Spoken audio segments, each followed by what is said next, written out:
அன்னையே உன்னையே அன்புடன் நேசிக்க இன்னொரு நாள் போதுமோ? எனக்கு அன்னையே உன்னையே அன்புடன் நேசிக்க இன்னொரு நாள் போதுமோ? சென்ன கேசவன் சோதரியாகவும் பன்னகா பர்ணன் துணைவியாவும் விளங்கும். சென்ன கேசவன் சோதரியாகவும் பன்னகா பர்ணன் துணைவியாவும் விளங்கும். அன்னையே உன்னையே அன்புடன் நேசிக்க இன்னொரு நாள் போதுமோ?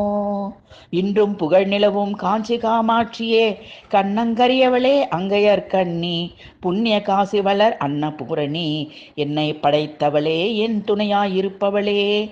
இன்றும் புகழ் நிலவும் காஞ்சி காமாட்சியே, கண்ணங்கரியவளே அங்கையர் கண்ணி, புண்ணிய காசி வளர் அன்னபூரணி, என்னை படைத்தவளே என் துணையாயிருப்பவளே. அன்னையே உன்னையே அன்புடன் நேசிக்க இன்றொரு நாள் போதுமோ? சென்ன கேசவன் சோதரியாகவும் பன்னகா பர்ணன் துணைவியாவும் விளங்கும்.